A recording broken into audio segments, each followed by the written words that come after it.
Noite, pessoal. Obrigado pela presença. Vamos seguir nosso estudo. A gente vai fazer então as preces iniciais. Eu vou compartilhar aqui com vocês e depois a gente faz a meditação silenciosa, especialmente para a gente decantar a nossa mente acelerada e voltar ao momento presente, estabelecer a nossa motivação, né? A gente sempre lembra da importância, né, da vivência de muitos mestres, muitos praticantes, uma linhagem muito extensa, 25 séculos, imagina que é isso, né? De seres desde a época do Buda Shakyamuni praticando, compreendendo os ensinamentos, tentando transformar suas vidas, né? Fluxo mental e gerando esse bom coração, né? Então vamos lá. Na fronteira noroeste do país de Ord, no coração de pólen de uma flor de lótus, você obteve o mais excelente e maravilhoso Siddhi. Renomado como aquele que nasceu do lótus, você está cercado por um vasto séquito de dakinis. Enquanto pratico, seguindo seus passos, rogo que se aproxime para conceder suas bênçãos. Ó Guru Pema, conceda-me os Siddhis.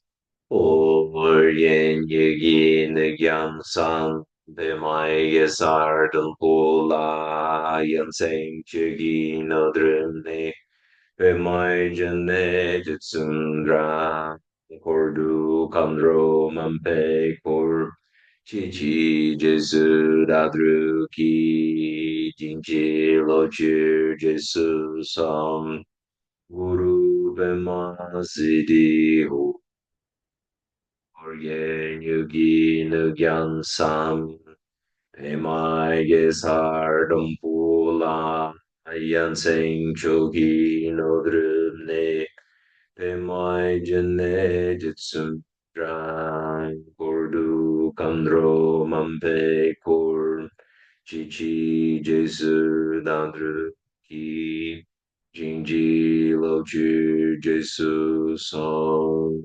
Guru Benwa Siddhi Oryen Yugi Nagyan Sam Pema Gesar Dumpula Yatseng Chogi Nodru Nir Pemai Jane Jitsun Dra Urdu Kandro Mampe Kur Jiji Jesu Dadru Ki Jinji Longju Shaksu Song Guru Pemai Siddhi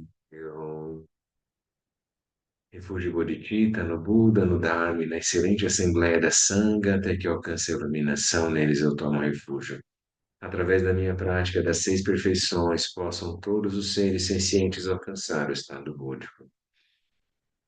Sanje Chodam Sochi Chonam Lajan Chubadu Dani Cham Suchi Dagi Jing So Jing Pe Sonam Chi Drola Penchir Sanje Drupashok Sanje Chodam Sochi Chonam Lajan Chubadu Dani Cham Suchi Dagi Jing So Jing Pe Sonam Chi Rola Penchi Sanje Drupashur Sange Chodan Sochi Chonam La Janchu Bardu Dani Chapsu Chi Dagi Jing So Jing Pe Sonam Chi Rola Penchi Sanje Drupashur.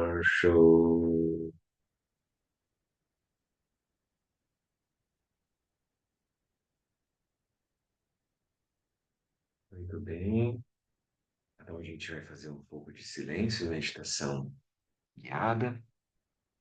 Procure uma posição confortável para o seu corpo.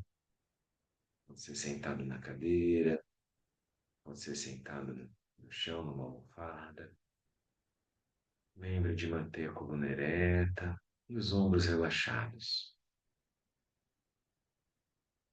No budismo, nós praticamos a meditação com olhos abertos, semicerrados, ângulo de 45 graus.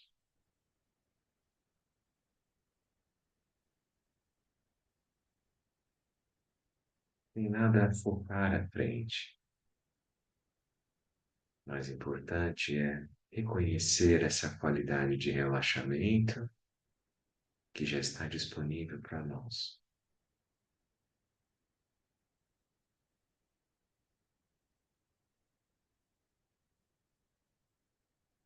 Manter a estabilidade da energia. Você pode perceber como um calor interno. Você inspira e exala. Você pode ir aos poucos reconhecendo esse movimento interno que chamamos de energia.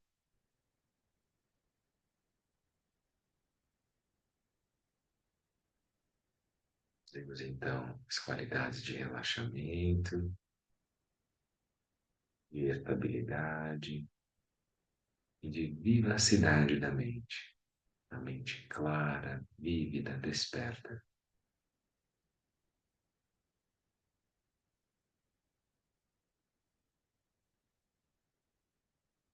E no mais, não há nada a ser feito. Você não precisa elucubrar sobre o futuro, não precisa remoer sobre o passado, nem precisa tentar manipular a experiência presente.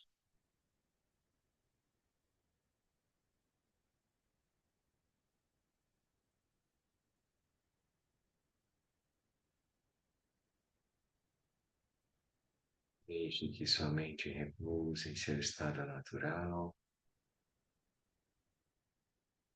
E se for necessário, utilize a respiração como foco para a sua prática, onde repousa a sua atenção mental.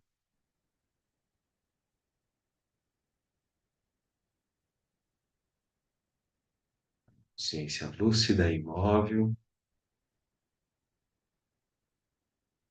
sem seguir ou dar sequência aos pensamentos. Deixe eles para si mesmos. Então, seguimos em silêncio,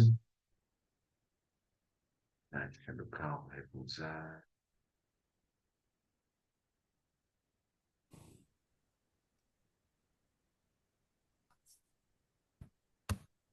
Calma.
Lembre-se que, se for necessário, quantas vezes for preciso, traga sua mente de volta.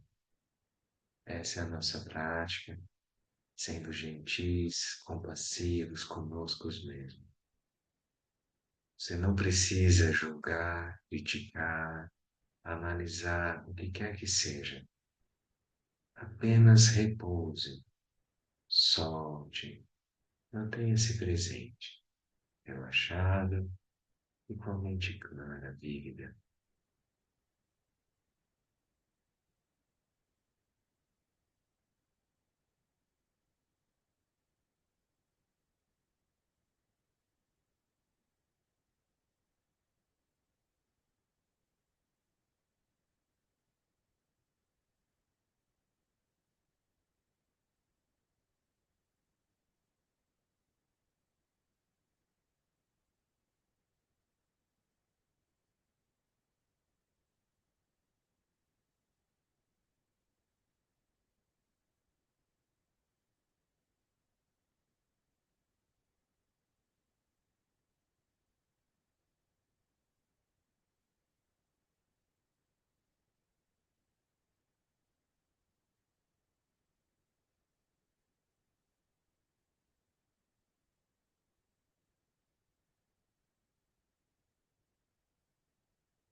sendo o movimento da sua mente,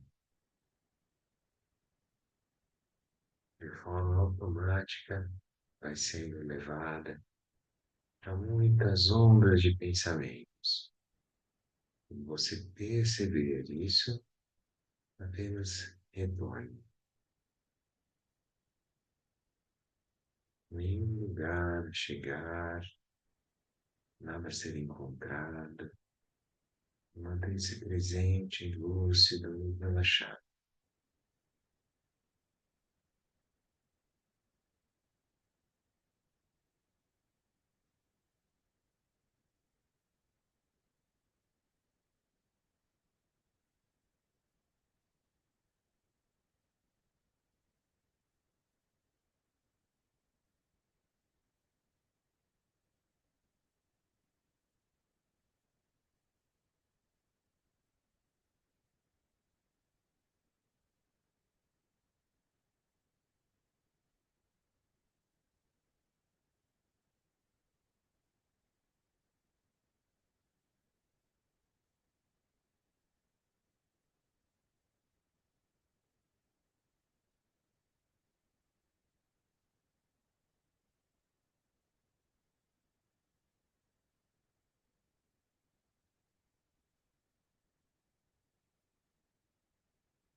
Você perceber que está ficando sonolento, desperte o interesse. Ergue a coluna, você pode erguer o seu olhar.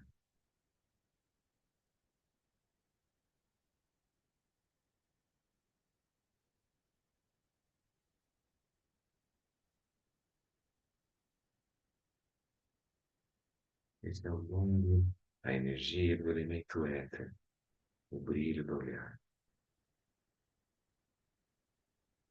Quando nós acionamos esse interesse, naturalmente o corpo se endireita, se apruma.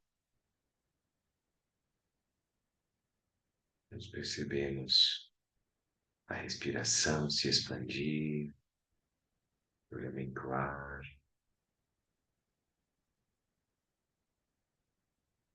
que aciona o elemento fogo, um calor interno, o corpo fica aquecido,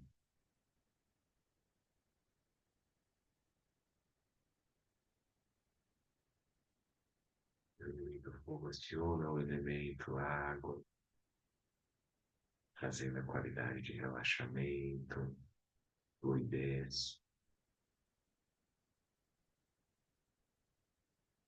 E o elemento água aciona o elemento terra, que representa a força, o vigor, a vitalidade, a estrutura, a firmeza na postura.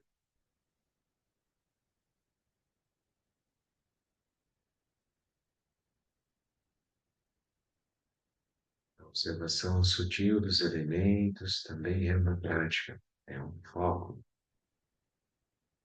para estabilizarmos a nossa mente.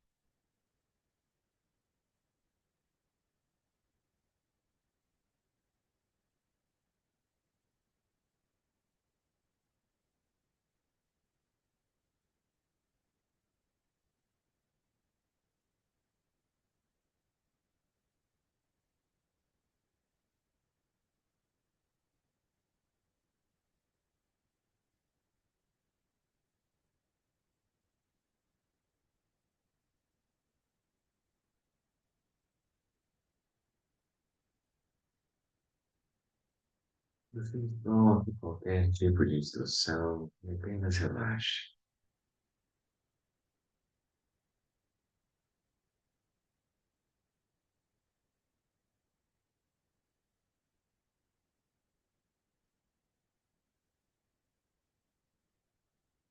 Muito bem, pessoal. Então, boa noite novamente. Alguém tem alguma pergunta? Quer fazer alguma colocação sobre a prática da meditação? Vocês têm feito? Não? Fica com a mente mais acelerada, ou tá mais sono. Ela vai percebendo que ponto que tá, né? Quando a gente percebe como é que eu vou dizer assim, a preciosidade que é oferecer a si mesmo esse tempo de silêncio, a gente vai vendo como a meditação é muito rica, ela enriquece a nossa experiência, né? Por quê? Porque depois de um dia cansativo, que a gente suou, trabalhou, é muito bom tomar um banho. Depois de ter ficado um monte de tempo sem escovar o dente, você poder ir lá escovar o dente, limpa, é muito bom. É porque a gente fez muita atividade física, poder sentar numa poltrona é muito agradável, né? Então é a mesma coisa, nossa mente, ela está trabalhando no contexto atual de uma forma muito acelerada. A maioria das pessoas na nossa cultura é muito demandada para ser multitask. Você tem que ter muitas respostas, fazer muitas coisas ao mesmo tempo, ser produtivo, ser eficiente. Então, a mente fica a mil por hora. É isso. A gente brincava. É a velocidade alucinante do capitalismo. Mais ou menos isso, né? Então, a gente tem que aprender a desacelerar. Isso é muito importante. É como uma higiene mental, como a Dalai Lama fala para nós. Faça essa higiene mental todos os dias. Pode ser 2 minutos, pode ser cinco, pode ser 10, como a gente fez aqui, pode ser 15, cada um dentro da sua possibilidade.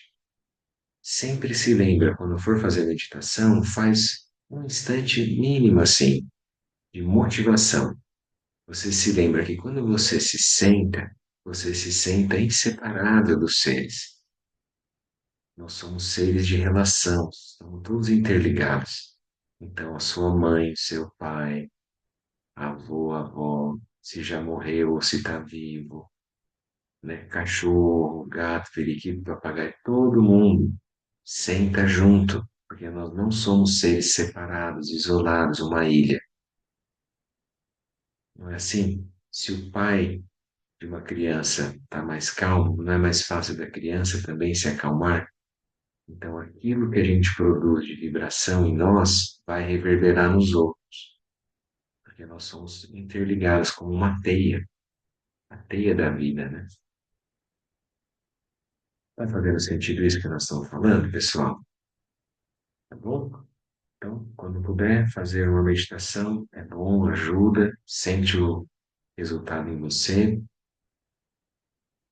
a mente desacelera, ela fica mais clara, mais límpida, né? Você fica com a energia mais centrada, e aí quando você quer olhar um tema, né, qualquer que seja, não precisa ser budismo, pode ser outro tema que você estude, vai ser mais fácil com a mente clara, tranquila, focada, na é verdade?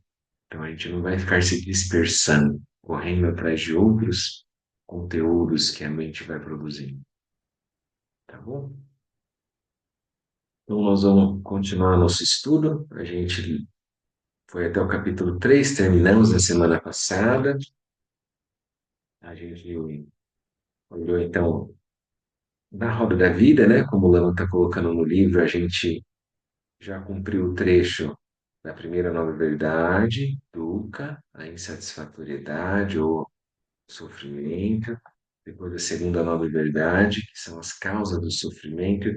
E aí a gente estudou, né, mais detalhadamente os 12 elos da originação interdependente.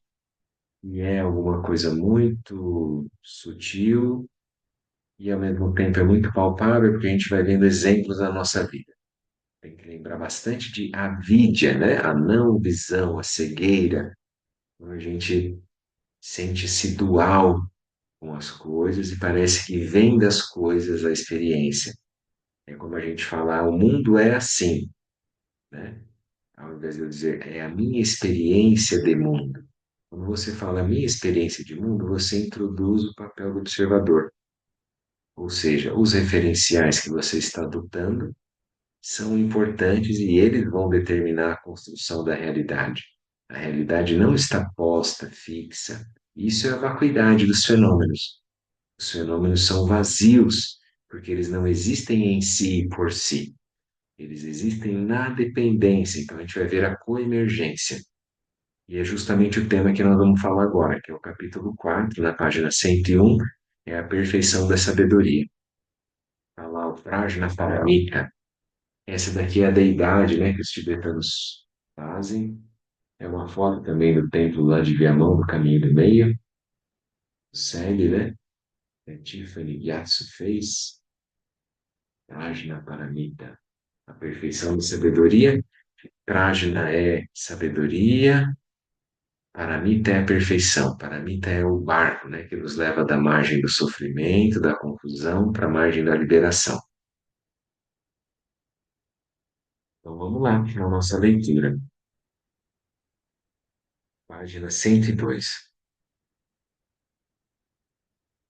Depois de contemplarmos os ensinamentos sobre as quatro nobres verdades, começamos a operar com as qualidades capazes de pacificar nossas relações no mundo. A meditação poderá progredir até o ponto da chamada sabedoria transcendente, quando nos tornamos capazes de atribuir um duplo grau à realidade, atravessando do plano relativo para o absoluto, como quem olha para o desenho de um cubo e desloca a visão de uma figura para outra. Como esse desdobramento se torna possível? Como flexibilizar nossa ação, contemplar a inseparatividade e transformar, estabilizar nossas relações em uma paisagem de amplitude e lucidez? Há um ensinamento budista chamado Coração da Sabedoria, o Sutra do Prajnaparamita, não o Sutra do Coração, a perfeição da sabedoria. E o mantra é Om Gate Gate Paragate Parasangate Bodhisattva, um veículo hábil para nos conduzir nessa travessia. Há também outros ensinamentos, como o Sutra do Diamante, né, que é o Vajrashedika Sutra, que combinam a perfeição das virtudes com a perfeição da sabedoria e indicam essa rota como o caminho mais curto para a liberação. Vamos agora tomar o barco do Prajnaparamita. O Sutra do Coração, ou seja, da essência do ensinamento, da essência, né, o néctar, o core, então é o cerne, né, da compreensão. O Sutra do Coração pode ser compreendido como um princípio ativo pelo qual vamos da margem da confusão para a margem da visão da sabedoria. Aquilo que nós budistas chamamos de visão da vacuidade. Ainda que essa visão esteja sempre disponível, não vemos assim. Dentro do Prajnaparamita teremos essa introdução. Começaremos a rever nossos conteúdos internos e percepções externas de modo mais profundo. Seguiremos até esgotar essa abordagem. O momento da transição é chamado de travessia para outra margem, que é o Om Gate Gate Paragate Parasangate Bodhisattva, o mantra, né, que acaba sintetizando, né, resumindo esse ensinamento. No momento, temos a visão do samsara, mas passaremos para uma outra visão. Vamos deslocar o olhar, alterar o foco. Ao alcançarmos a visão da sabedoria, sujeito e objeto se fundem e revelam a ausência de existência inerente dos fenômenos. Foi aquilo que a gente estava falando, né? No começo.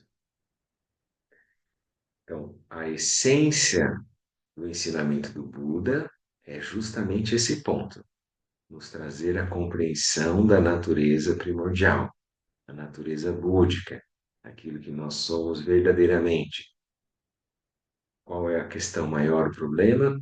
A vidya, a cegueira, no sentido da gente se sentir separado de toda a existência, né? Então, sempre que eu surgir como um sujeito separado dos objetos, então aí tem a separatividade. Nós temos que ir além, que é a não dualidade dos fenômenos, a anatta. Então, como é que eu vejo essa experiência? E aqui ele está propondo, então, usar o barco do Prajnaparamita. que é compreender a coemergência dos fenômenos, que é, em outras palavras, elucidar qual seja a natureza da realidade, que é, em outras palavras, vacuidade. Vacuidade não é um vazio, um vácuo inerte, alguma coisa que não existe, não é um nada. Vacuidade, lembra, é vacuidade de quê? É um modo de operar das coisas. As coisas, elas não existem em si por si, elas existem na relação. E aí ele deu o exemplo do cubo. Vocês vão lembrar lá o cubo, lembra? Que é só um desenho, alguns risquinhos, que são como se fosse um hexágono. Tem pessoas que veem o cubo, tem pessoas que não veem, veem o hexágono. Aí você tenta introduzir o olhar da pessoa. Aí a pessoa olha, pode ser que ela também não veja as duas possibilidades de cubo, um visto de cima, outro visto de baixo. O cubo está no papel, que é onde ele está desenhado. Se eu disser que sim, é um extremo. Se eu disser que não, é o outro extremo, entendeu? Então, ele está e não está ao mesmo tempo, porque eu uso aquele anteparo como um substrato para a minha experiência. Não é assim?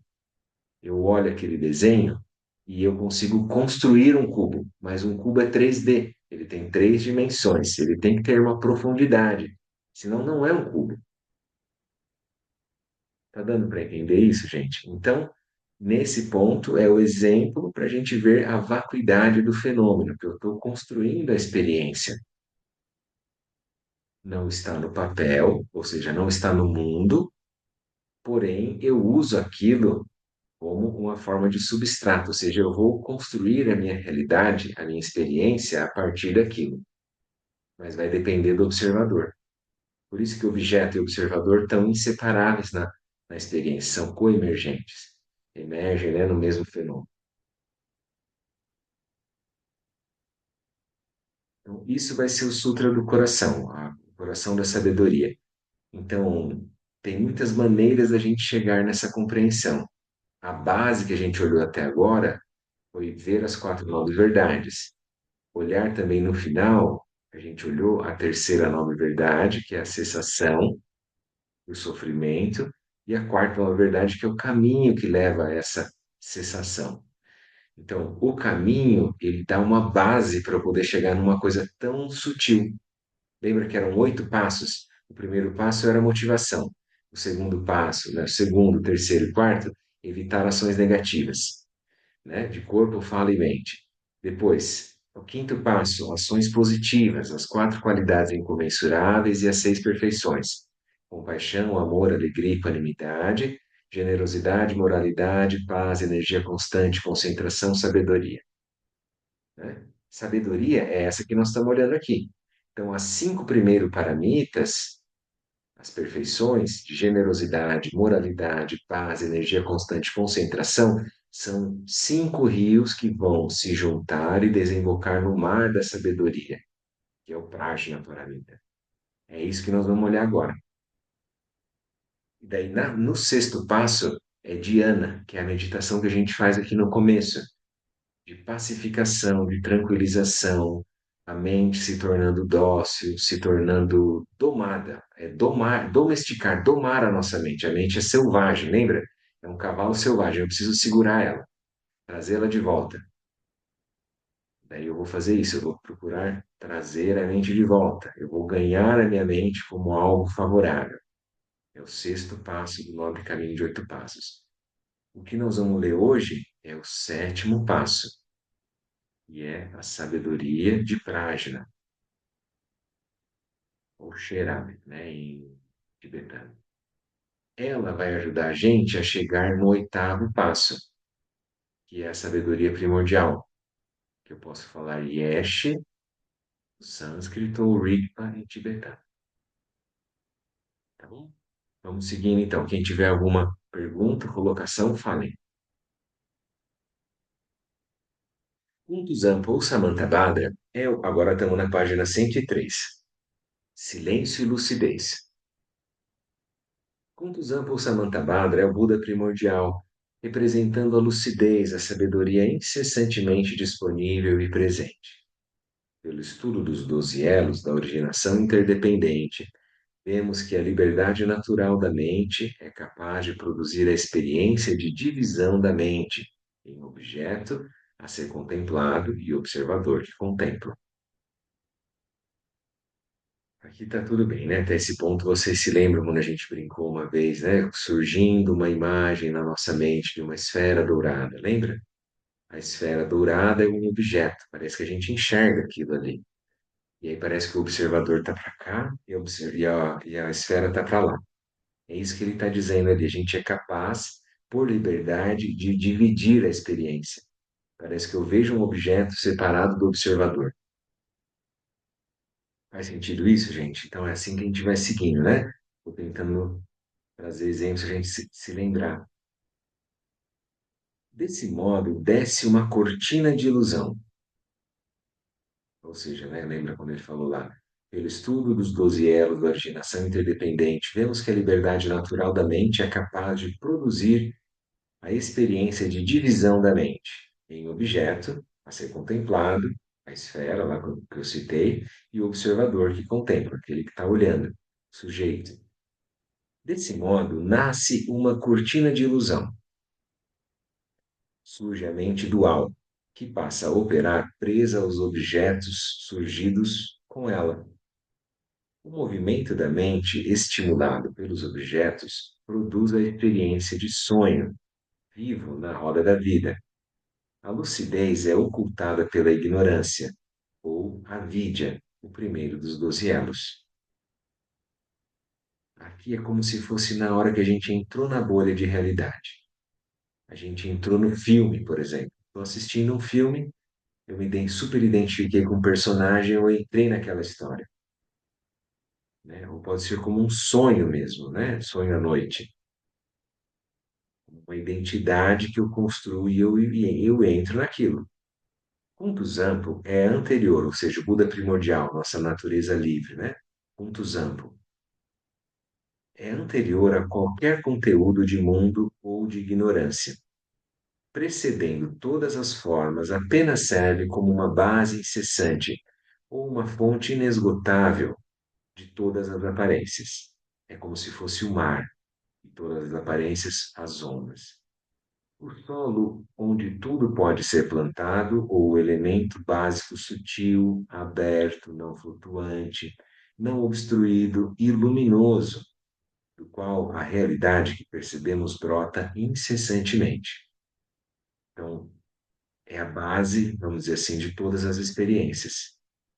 Ele não tem nenhum conteúdo, não tem nada que obstrua, né?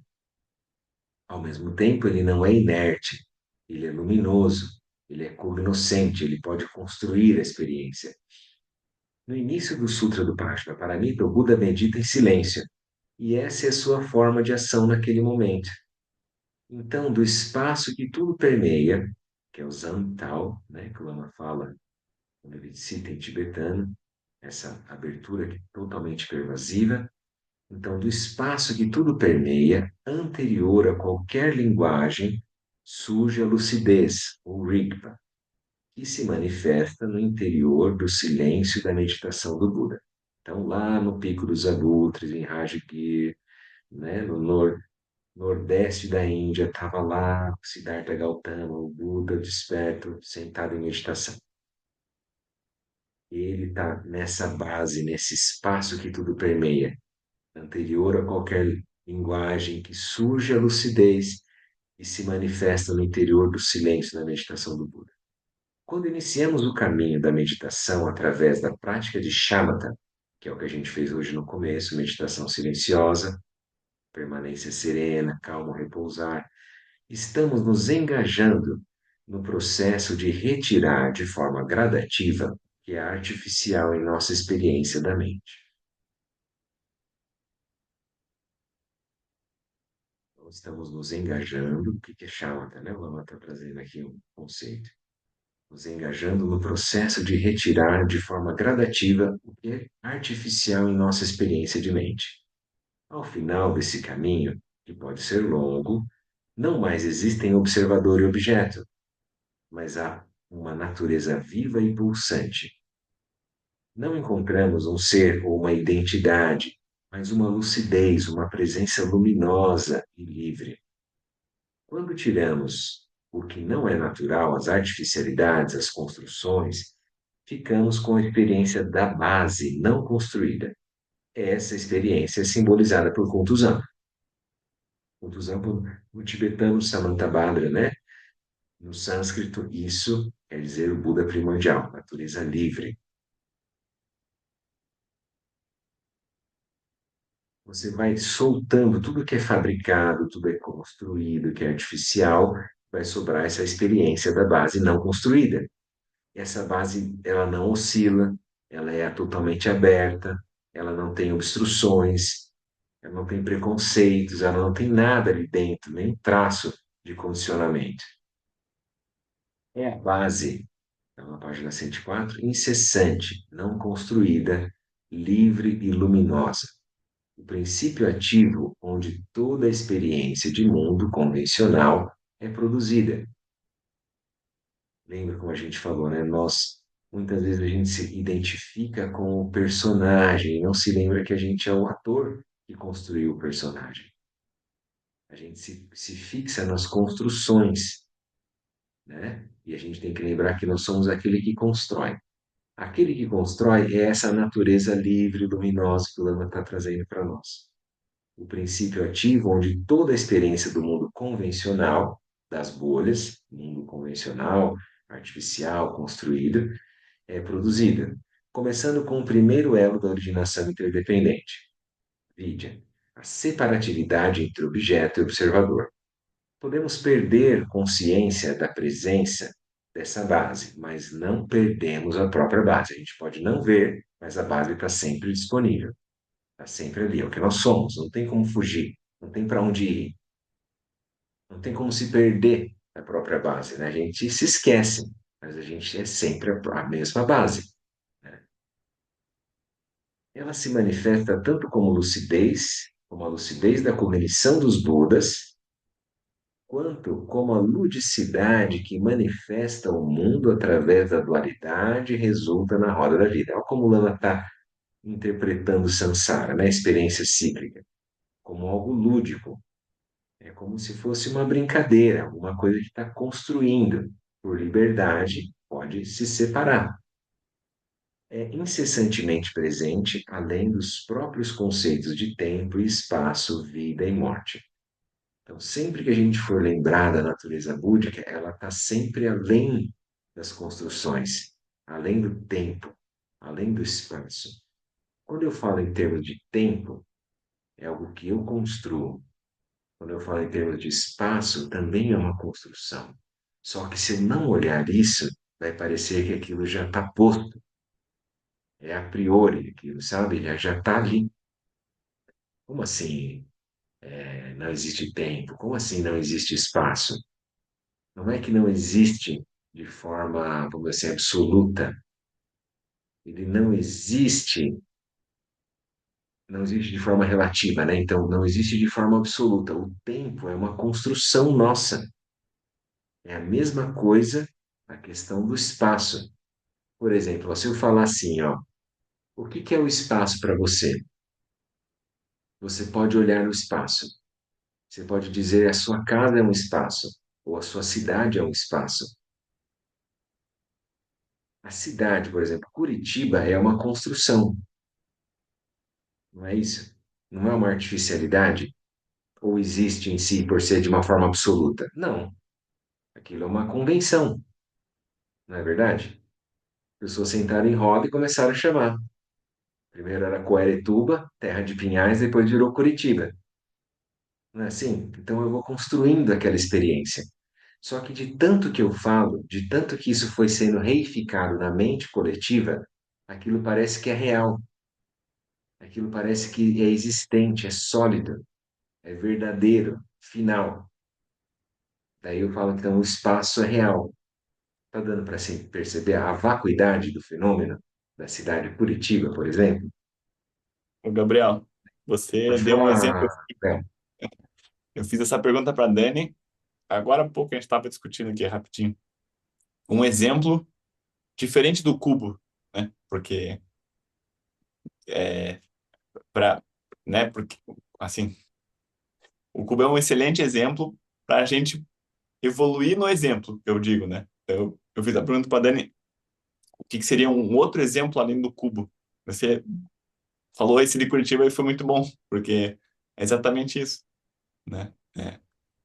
Curitiba só existe porque eu construí Curitiba. Mas para uma outra pessoa, se eu botar um nepalês aqui, é uma cidade só. Ele não é Isso. Curitiba. Isso. Cada um E a vai relação, concluir. é a relação que eu Mas, tenho, né? Quando você fala da experiência, é a isso. relação que eu tenho com Curitiba. Com Curitiba, ela para mim significa algo porque eu construí esse algo. Agora, se eu pegar qualquer outra pessoa diferente, o meu amigo nepalês, se ele cair aqui, a experiência que ele tem com essa cidade, que para mim chama-se Curitiba, mas para ele é uma cidade, né? É o que faz essa questão da vacuidade, né? Então, isso foi um bom exemplo que você deu. Acho que é um bom outro exemplo para elucidar essa questão da vacuidade. A gente pode também, Léo, olhar para tudo isso. Por exemplo, a gente olhar para a nossa casa. A nossa casa também é vazia e luminosa. Ela é uma construção também, não é verdade? É só pensar, por exemplo, aonde começa a casa e onde termina ela. Vê se você encontra um bordo final. Aquilo também é uma concepção arbitrária que a gente escolhe. Eu posso falar, a partir desse risco, dessa linha, é minha casa. A partir dali já não é mais minha casa. Mas você entendeu como que é uma construção arbitrária? Uma concepção? Daí eu vou olhar para tudo isso. Vou chegar, por exemplo, agora a gente está falando de espaço. Vamos falar em termos de tempo. Vamos pensar assim. Lembra, a gente acho que trouxe essa reflexão também em outros estudos. Pensa no tempo. A gente sempre fala, existem três tempos, né? O presente, o passado e o futuro, certo? Na verdade, o passado e o futuro estão na dependência do presente, não é isso? Se eu não definir presente, não tem como falar aquilo que passou, que é o passado, ou aquilo que vai acontecer, que é o futuro, certo? Agora eu vou pegar o presente. Você consegue definir o que é o presente? O presente é esse instante. O presente é o dia de hoje. Se eu pegar o dia de hoje, separar, dividir em 24 horas, daí que horas que é? É agora? 20 horas e 58 minutos. Isso é o momento presente? Aí, a hora que eu falei, já passou aquele segundo. Aí eu vou cada vez dividindo mais o segundo. Microsegundos. E ponto eu acho o presente? Você consegue definir, apontar o presente? Você entende como não tem como pegar aquilo que é a experiência de presente? É só uma experiência? Então, imagine, quiçá, é o futuro e o passado. Não é verdade? Se eu não consigo nem definir o que é presente, Exato. Tanto que a então gente isso é a fala que a gente, vacuidade do tempo.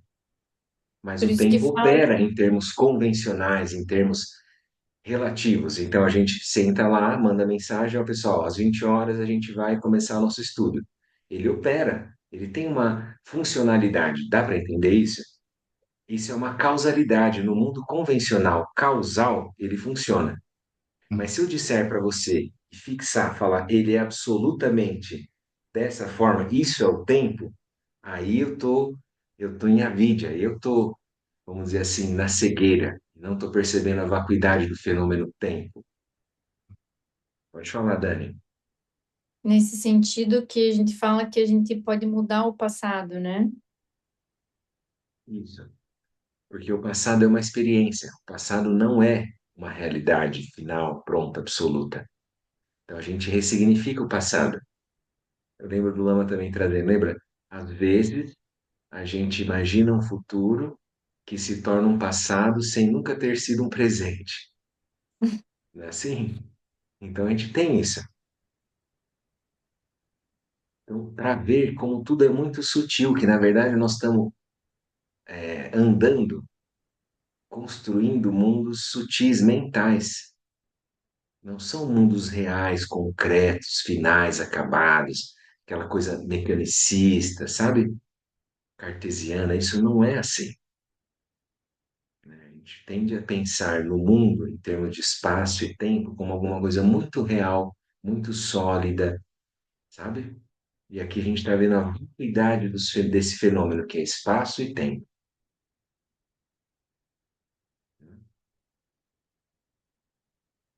Muito bem, vamos seguir aqui na nossa leitura. Viu, Gabriel? Eu queria fazer uma Pode falar. pergunta. Desculpa, Vera, não tinha visto a mãozinha, agora eu vi. E essas pessoas que prevê o futuro, se não existe futuro?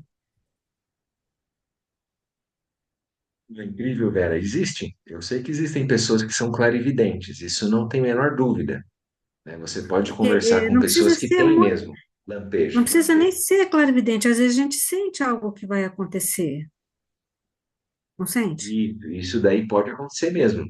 Não precisa nem É, ser clarividente. O que não. acontece é que assim, ó, é como se fosse muitas causas e condições que a gente pressente como se fosse quando chover, a água vai cair naquele lugar e é mais propenso a acontecer aquilo. Então, assim, isso é o karma, Hum, sabe? Então, isso é causa e condição. Então, no geral, é mais, vamos dizer assim, é mais raro que a pessoa se manifeste de forma livre. Então, existem como se fossem tendências, padrões, que a gente pode pressentir que vai acontecer, hum, mas não necessariamente, né? Que a gente não tem uma certeza absoluta, mas muitas pessoas têm premonições, sim. hum. No geral é isso, a pessoa ela percebe o karma que está operando ali naquela situação. Então, deixa eu ver se eu entendi o que que é vacuidade. A vacuidade é você vê um objeto, não sei se eu entendi direito, e, e você interpretar aquele objeto, aquela forma lá, tipo Curitiba, né? Isso quando a gente Você falou de tem, Curitiba. um exemplo de Curitiba. Ah, eu sei que é Curitiba, eu vejo a Catedral de Curitiba, é a Catedral de Curitiba, né? Se Isso. vem uma pessoa aqui, acha que é a Catedral de Paris, né? Parecida. É isso que é Bom, vacuidade? o- a gente pode ver de muitas formas. Isso era um exemplo que a gente tinha comentado. Vacuidade significa que a palavra, por exemplo, Curitiba, ela não existe em si por si, ela é uma construção, entendeu? Ela é luminosa. Sempre que fala vacuidade, lembra de vazio e luminoso. Vazio significa que ela não é concreta, sólida, final em si e por si. É vazio e É luminoso, é difícil isso? também, sabe, Vera? Pode falar. Uhum. Então, vacuidade é vazio e luminoso, é isso? Vazio e luminoso, exatamente. Que é Nossa. shunyata, não é que é uma coisa inerte. Chuva é vazio e luminoso? A chuva, se eu Chuva. vejo a chuva, é vazio e luminoso? A chuva? Vamos pensar assim, ó, chuva. Como é que surge a experiência de chuva para cada pessoa? Não é diferente? Ou a chuva é Uhum, sempre igual para todo mundo? não sei. Se a chuva fosse absolutamente chuva, sempre do mesmo jeito, todo mundo ia ver do mesmo jeito, não é verdade? Mas cada um não tem uma experiência. Não tem gente que gosta de chuva e tem gente que não gosta de chuva. Não tem gente que gosta de dançar na chuva. Tem gente que Tem. odeia chuva, não quer nem chegar perto. Então, Uhum, o mesmo é. fenômeno que eu nomeio chuva, ele não existe em si por si, ele existe na dependência do observador. Então, quem olha aquela experiência constrói a realidade. Hum, uhum, tá. Mas isso também, Vera, não adianta só a gente falar, a gente tem que ir testando, Uhum, né? Igual eu brinquei uma vez, teve uma conversa que a gente falou de vacuidade também aqui. Daí eu citei um exemplo do castelinho de areia na praia com a criança. Quando é que eu sei que aquilo é vazio? Porque eu olho a areia, aquilo é feito de areia, não é verdade? Então não existe o castelo em si por si, não é verdade? Dá para entender? Não. Daí vamos pensar assim, ele é luminoso porque ele surgiu como um castelo. Eu estou lá sentado com o Ângelo, a gente faz um castelinho na areia. E ele surge na minha experiência com ele, certo? Isso é a luminosidade que eu posso construir. Se eu achar que aquilo é um castelo que existe em si e por si, eu vou achar que ele é separado daquela experiência. Mas eu não sei se eu estou ajudando também aqui. Alguém tem alguma ideia para ajudar a Vera? E ajudar nós todos? Não, tudo bem, precisa. Não, Não, não, não, é importante, Vera. É muito bom isso. Porque a gente vai Tá aí ter que, obra vamos de dizer arte, assim, um artista lá, vai ter uma tela aí. Não tem, vou fazer um desenho na tela. O artista tem uma inspiração e faz a tela. Aonde que está a vacuidade aí? Está na onde está a inspiração? equidade? Não, na inspiração? E é luminoso quando ele termina o quadro? Ou é ao contrário? O luminoso é aquilo que a gente constrói. Quando a gente fala o aspecto luminoso, que é o Lumdrup, é a construção. Então, quando Você ele tem uma termina o mente quadro, é criativa, não luminoso. é isso, Vera? Você não gosta de fazer Gosto. artesanato, você tem essa mente Aham, criativa. Isso aham, é o luminoso da sua mente. O que é o aham. vazio? O vazio significa que é uma mente livre, aberta, que não precisa ter um conteúdo prévio para construir. Eu ia falar da vacuidade do castelinho, é porque que momento a areia para de ser castelinho? E que hora que a areia é castelinho? Eu que faço o risco. Isso é uma concepção arbitrária também, igual eu falei da cidade de Curitiba. Uhum. É uma concepção que eu falo, igual a minha casa.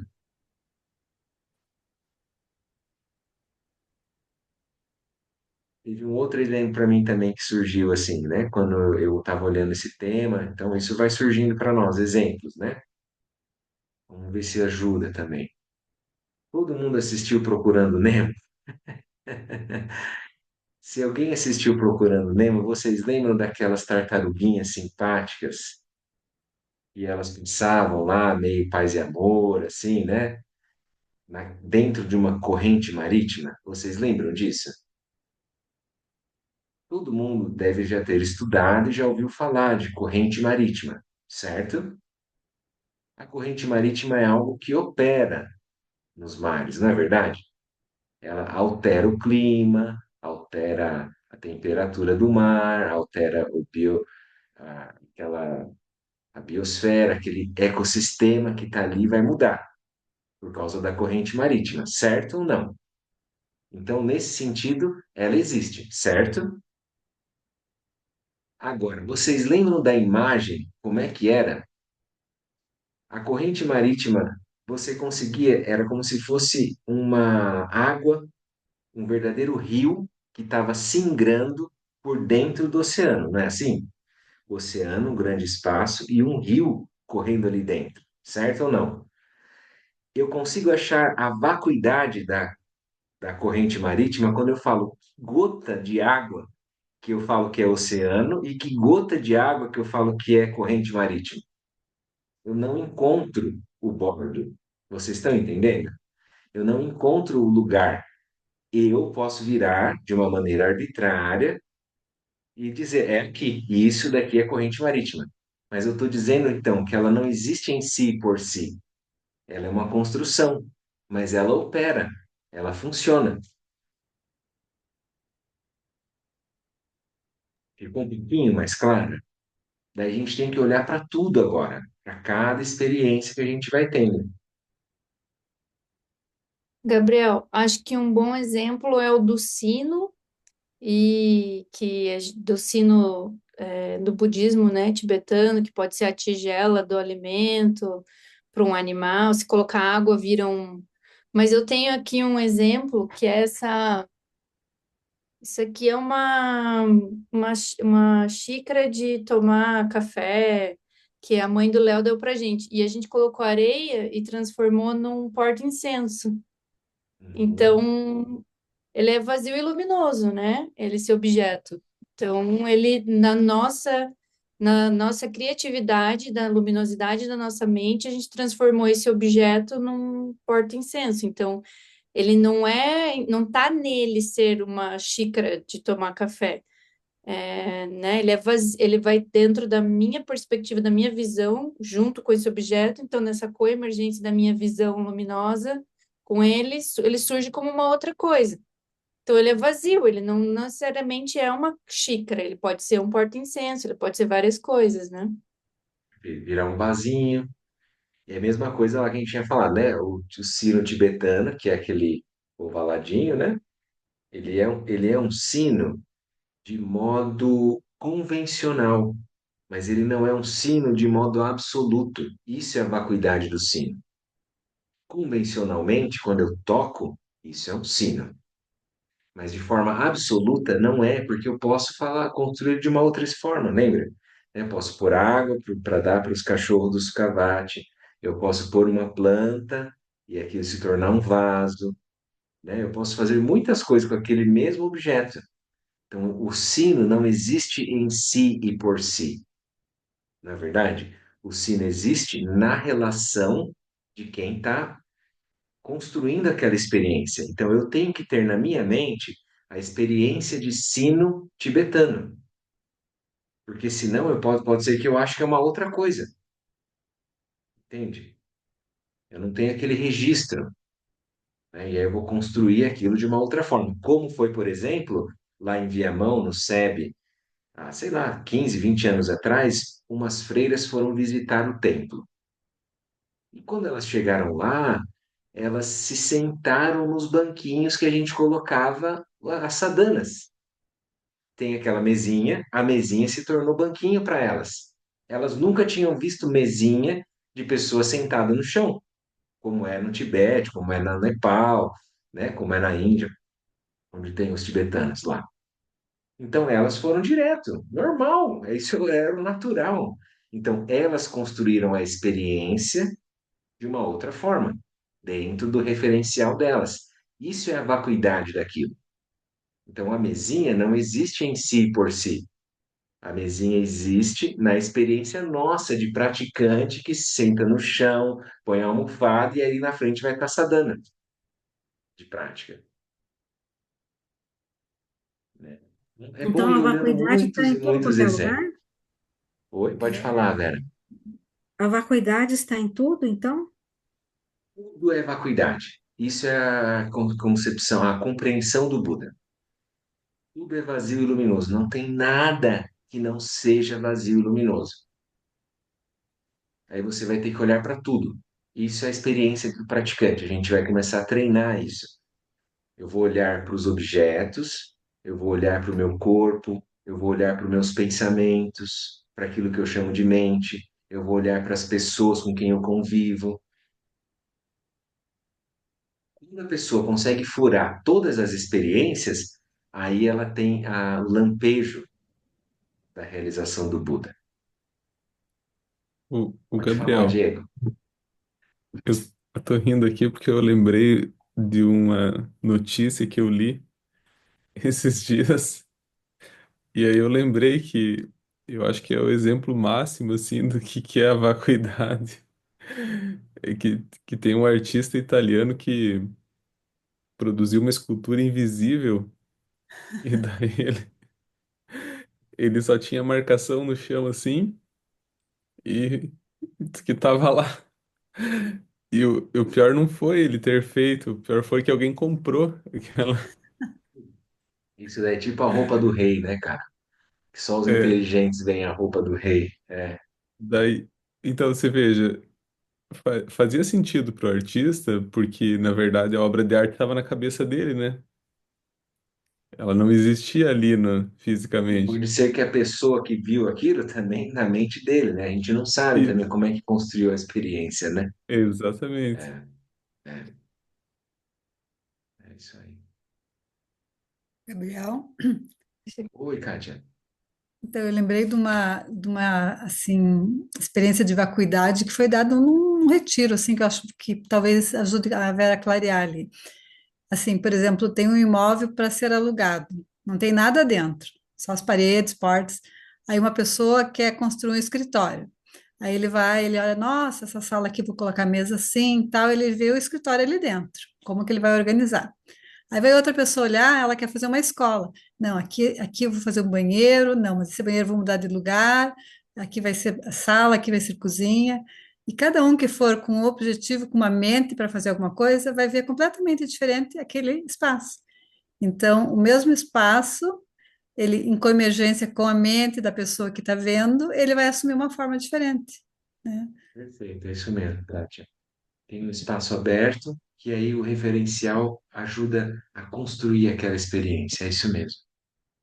O vazio é essa liberdade, e o luminoso é a construção, a possibilidade de construir de muitas maneiras. É isso mesmo, muito bom.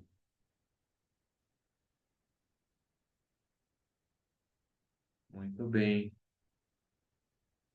Vamos continuar a ler mais um pouquinho, então, daí a gente finaliza. Obrigado por compartilhar, pessoal. Tá muito legal, muito bom quando a gente participa, assim, traz exemplos aí, elucida, né? Bom, ajudou, Vera?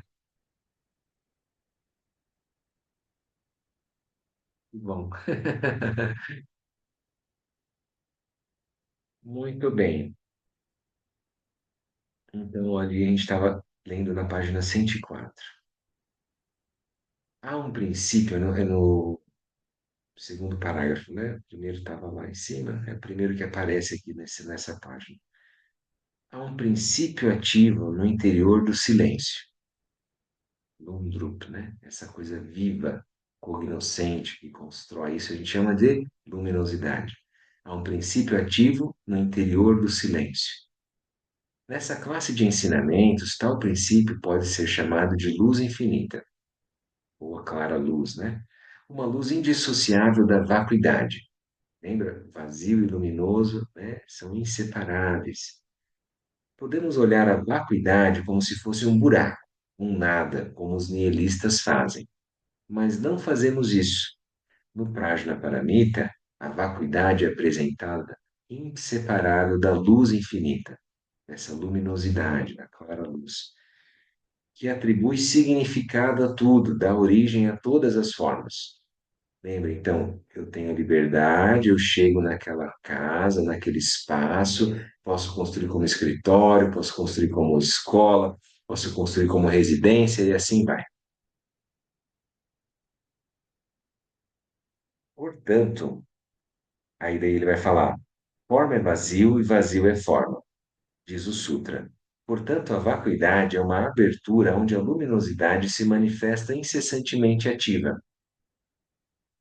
Forma é vazio, vazio é forma. Isso é a essência, né, do Sutra do coração, do Prajnaparamita.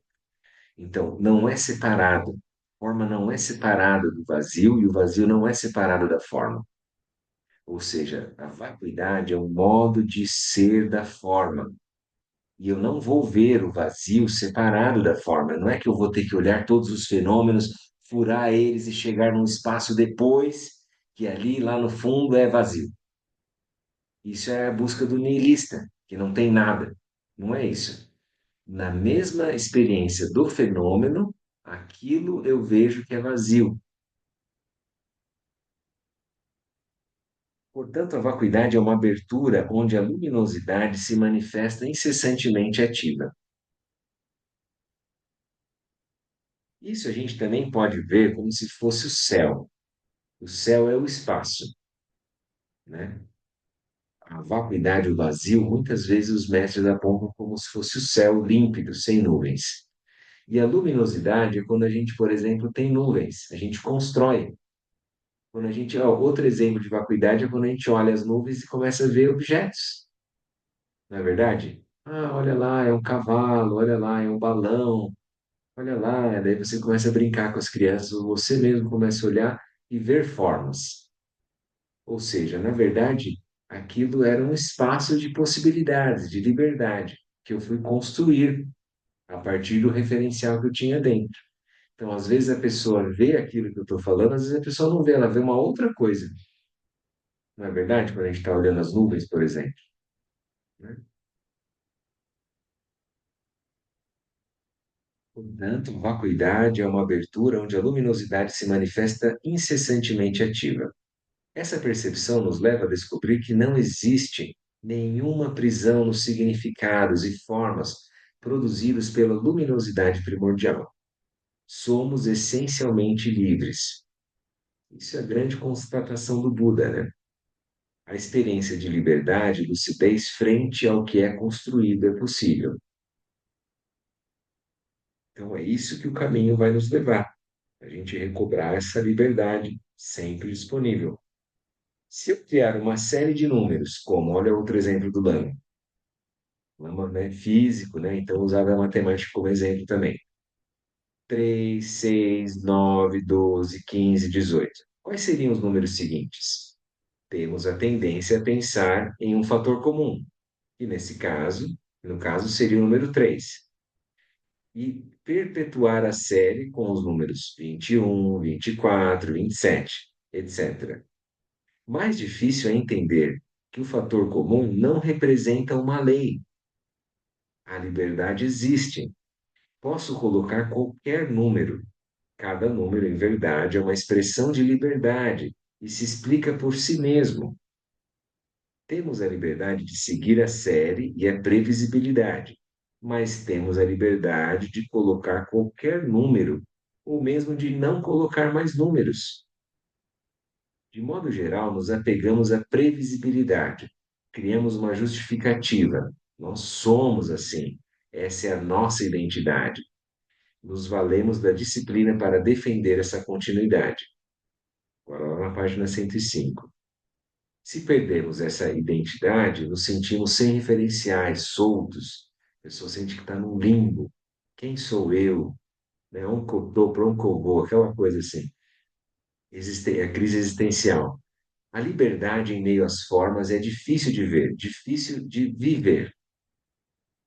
Então, vocês perceberam isso? Não é comum? A gente não é treinado, condicionado. Parece que tem que dar uma sequência, aquilo parece que é muito absoluto. Então eu vou lembrar lá, 2, 4, 6, 8, 10 e 12, 14, 16, 18 e 20. Aí tem uma historinha que você é contado. Tá bom, ela opera, ela te ajuda, você aprender a tabuada. Mas essa sequência de números também é uma construção e é uma liberdade. É isso que o Lama está dizendo. Não é obrigado a falar depois do 18, 21, 24, 27. É uma possibilidade. Dá para entender? Então, é isso a gente está vendo a vacuidade da tabuada do 3, né? Muito bem. E depois o que que ele vai dizer para nós aqui, né? A liberdade presente dentro do silêncio e da ausência de formas também é sutil demais para a maioria das pessoas. Então, você vai recuando das construções na meditação, por exemplo, e você vai ver um silêncio que ele é além de silêncio e som, né? Um espaço que está além das formas, né? Então, isso é sutil demais para as pessoas. As pessoas podem se sentir assim, como é que eu vou dizer assim, igual falou ali, né? A pessoa fica estranha, fica muito solto quando não tem referenciais, né? Os Budas manifestam a liberdade da cognição tanto em meio ao silêncio como em meio às formas. Isso é uma outra coisa também. Para eles não há diferença. Então, desse silêncio potencializador e construtor emana Avalokiteshvara Cherenzi. Então, só vou falar um pouquinho antes aqui, ó. Qual que é o ponto essencial aqui? Que tanto no silêncio quanto no som tem a liberdade. Porque senão eu posso me apegar que só no silêncio é vacuidade. Deu para entender, gente? É como se eu estivesse negando a forma e só conseguisse ver a vacuidade quando não tem forma. Então, por exemplo, se eu pensar num quadro negro, né, que era verde quando a gente era mais novo, agora é com, né, outra coisa, agora é com canetão, né? Se for assim. Então, quando vai desenhar naquele quadro, eu posso rabiscar e fazer um monte de desenho. Eu posso virar e falar assim, não, isso não está vazio, isso está cheio. Vocês estão entendendo? Daí eu vou falar assim, tenho que apagar tudo para daí sim ver a tela. Aí agora sim é vazio. Vocês estão entendendo o que que é o apego do praticante? Só quando tiver só silêncio, aí sim é vazio. Mas não é isso que o Buda está ensinando para nós. Quando tiver tudo rabiscado, um canetão lá na tela, eu também consigo ver a tela. Dá para entender? Então, o céu cheio de nuvens continua sendo céu. Não precisa ser um céu de brigadeiro, que é só azul e não tem nada de nuvem. É isso que ele está dizendo. Então, eu vejo a vacuidade tanto na forma quanto na ausência da forma. Eu vejo o silêncio, tanto a liberdade no silêncio e no som. Para poder ouvir o som, tem que ter o silêncio, que abarca tudo, não é assim? Vamos só concluir aqui então essa página. Aí ele vai falar de Cherenzi e o Avalokiteshvara, né? Então, para eles não há diferença. Então, desse silêncio potencializador e construtor emana Avalokiteshvara, o Cherenzi, que é a expressão da compaixão, tá? A fotinho dele, que o desenho dele, né? Por sua vez, então, Cherenzi, por sua vez, emana manifestações de sua inteligência como seres presentes em corpo físico. Então, desse grande espaço de liberdade, surge Cherenzi, que é uma possibilidade. Essa possibilidade, ela é, ela é plena de amorosidade, de compaixão. E aí ela vai se manifestar no corpo físico, por exemplo, do Dalai Lama, como um corpo semelhante ao dos seres a serem beneficiados. Então, nós temos esse corpo, Cherenzi, que se manifesta como um homem, que tem dois braços, que tem duas pernas, e assim vai. Chirenzig pode ser visto e reconhecido pelas pessoas na forma dos mestres e também na forma dos seres aparentemente comuns e se comunicar com elas. Ele surge como um método específico, ouvir os sons do mundo. Chirenzig entende o mundo dos seres e, sem impor condições, ajuda-os para que, partindo de onde estão, ultrapassem os limites dos sonhos, onde vivem e recuperem a capacidade natural de lucidez. Isso é o papel do Bodhisattva, é a volta de Bodhicitta. Então, quando o Cherenzig surge, ele vem da vacuidade dos fenômenos. Por isso que é ele que é o personagem principal que dá o ensinamento no Sutra do Coração. Com compaixão é porque a pessoa está presa em algo que é ilusório, que não precisa estar naquela bolha. Então, ele tenta ajudar a pessoa, o ser, a voltar à sua condição natural de liberdade. Então, isso é compaixão. No Sutra do Coração, a comunicação entre o Buda, né, o Shakyamuni, e Cherenzig, ou Avalokitesvara, é muito sutil. Cherenzig sente o silêncio do Buda e, através disso, acessa a mandala e a inteligência de pontos amplos. Então, o Buda é como se ele estivesse manifestando esse, esse espaço de liberdade de pontos amplos, o Buda primordial. E o Cherenzig, ele acessa essa mandala. Então, por seu voto de compaixão por todos os seres e por ver claramente a inseparatividade entre os mundos internos e externos da experiência dos seres da roda da vida, ele tem a capacidade de ajudá-los a ultrapassar seus sonhos e ilusões. Então, não é uma compaixão piegas, uma compaixão como uma dó, né? Um dó, uma coisa assim meio, né? Aquela de sofrer junto. Não é isso, é a compaixão de ver a liberdade, de perceber que o outro pode se manifestar de uma outra forma, né? Muito bem. Então, até aqui, alguém quer fazer algum comentário? Tem alguma pergunta? Depois a gente continua na semana que vem, então. Esse ponto aqui na página 108.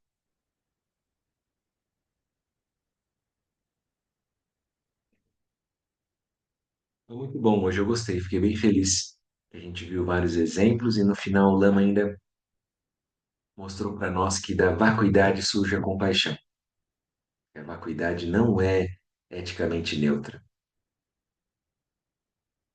E a natureza nossa é vazia, a essência é vazia, a natureza é luminosa e a qualidade é compassiva, na natureza da mente, né? Muito bom. Então, vamos fazer um instante de silêncio, daí a gente faz a dedicação.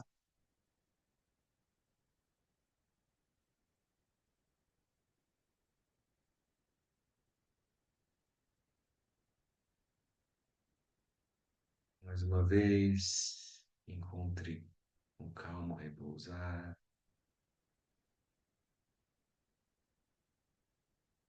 Faça algumas respirações profundas, conscientes.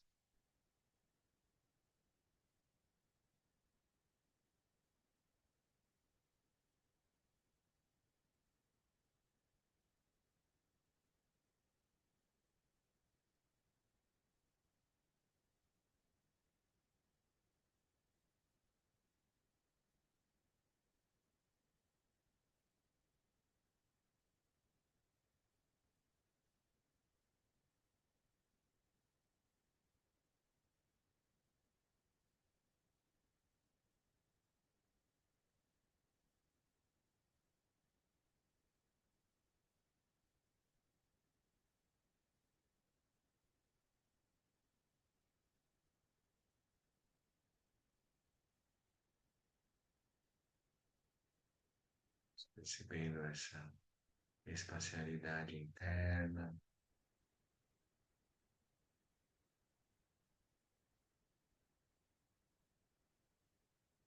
essa abertura, e ao mesmo tempo a qualidade luminosa, luminescente desse espaço.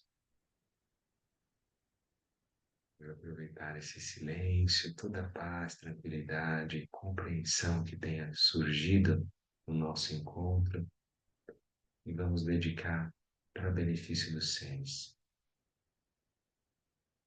Todos os seres sejam felizes, que todos os seres sejam livres do sofrimento.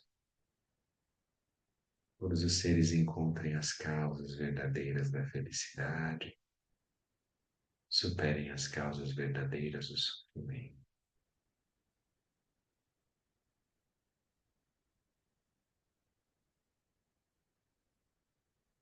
Eles possam recobrar essa lucidez, essa condição natural de liberdade, essa bondade fundamental.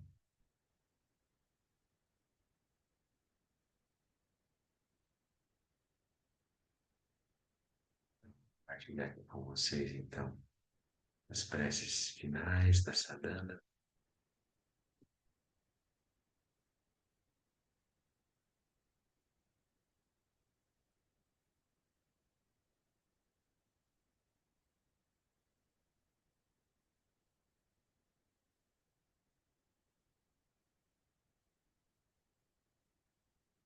Que os méritos desse encontro se expandam e toquem a todos. Que o Mestre Universal da Paz e da Compaixão, Sua Santidade o Dalai Lama, juntamente com todos os mestres de todas as tradições que veiculam essa mensagem, tenham longa vida.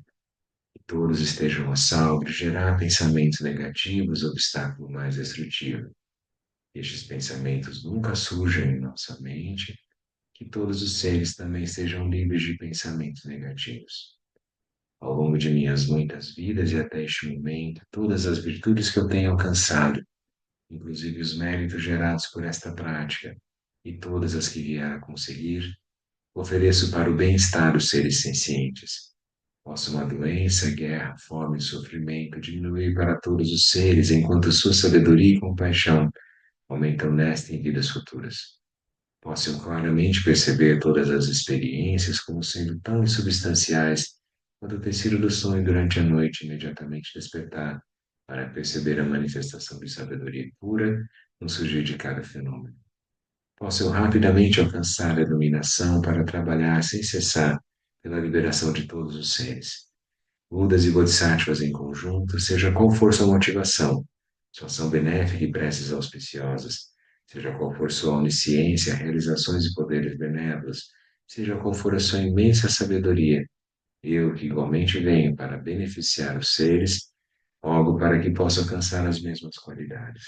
Neste exato momento, possam nem mesmo os nomes doença, fome, guerra e sofrimento ser ouvidos pelas pessoas e nações da Terra, mas possam sim sua conduta moral, mérito, riqueza e prosperidade crescer, e possam a suprema bem-aventurança e bem-estar sempre surgir para elas. Fazer a prece final, prece para que a tradição do Guru Padmasambhava floresça. A grande tradição do Abhidhamma Shantirakshita, do mestre Padmasambhava e do rei Tritson Delsen possa florescer e permear os três reinos. Que a presença das três joias nunca se separe do fluxo mental dos seres, assegurando assim um sublime bem-estar através dos três tempos. Engo mucho sri buche zanling sasun chapate roju ucho sun nawadam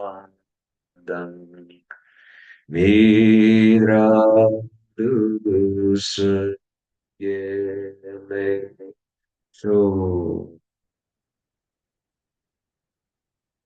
Muito bom, pessoal. Muito obrigado. Foi muito boa a prática hoje. Agradeço muito a presença. Boa semana. Obrigada. Boa Valeu. Boa semana. noite. Boa semana, gente. Tchau, Até a tchau. próxima. Tchau, tchau. Tchau, boa noite. Boa noite.